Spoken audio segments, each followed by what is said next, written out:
Does YouTube pay Namibian artists? I've answered this question before, but I've answered it from a point of creators. Now, I want to answer it from the business perspective. Because in media, as I always say, there's a difference. There's you and me, the consumers. So we consume people's content. How do we do it? We are on TikTok scrolling on people's TikTok accounts. We are on Instagram liking people's pictures. We are watching their reels. We go on YouTube, we switch on into a YouTube video. We go on Spotify, we listen to somebody's songs, music. We are on Apple Podcasts, we are listening to somebody's podcasts. So we are consuming content. Even on X, we go and read about people's lives and what people have to say about certain things. So we are consuming their content. We are consuming their perspectives, basically. And then there's the creator. So who brings you the content is what we call creators.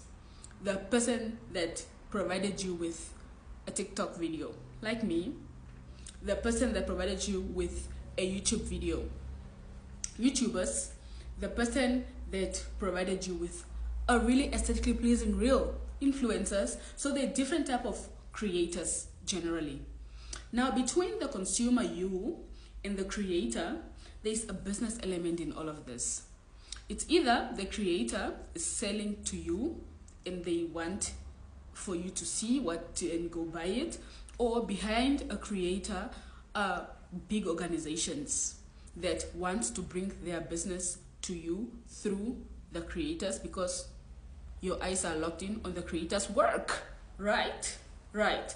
In YouTube terms, there's what we call a CPM.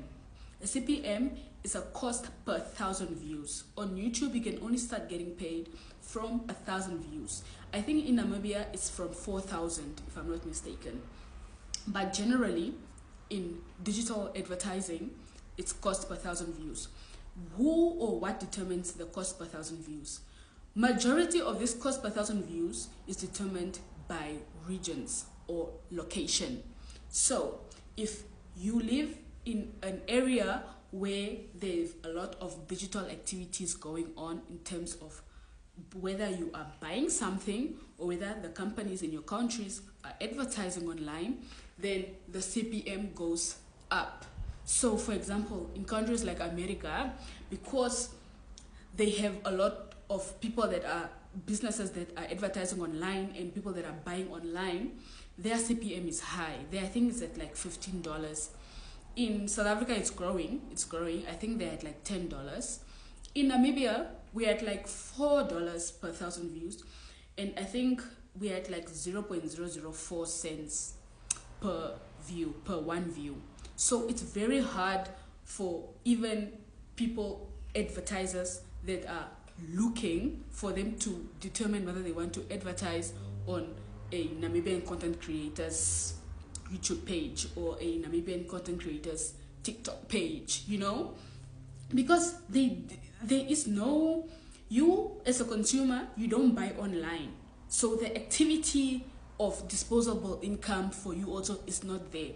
But also our companies, like for example, an MTC or a telecom, they are not advertising online. So we are going to need them to up their budgets to advertise online, so it creates some type of competition with companies that are overseas, and companies that are overseas are going to be like, no, the Namibian market, you know, there's some type of like competition that's going on, so we want to advertise. And it's almost like for example, in Namibia, it's almost like Apple does not need to advertise on a Namibian content creator's YouTube channel, because you're going to buy the iPhone anyways, and you're going to buy it in cash. And also, there's what we call TikTok Shop, for example, for Namibian entrepreneurs to advertise their businesses on TikTok, and then you buy there immediately. But you as a consumer, you don't buy online. So like, there's a digital technological aspect that we are missing.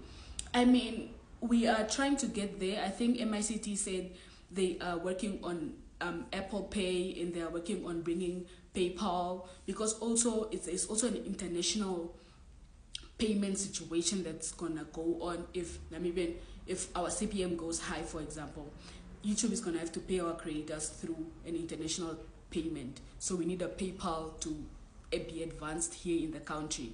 You see? You get it? I hope you get it. And then now also there are other things like Namibia is not part of the YouTube partnership program, for example.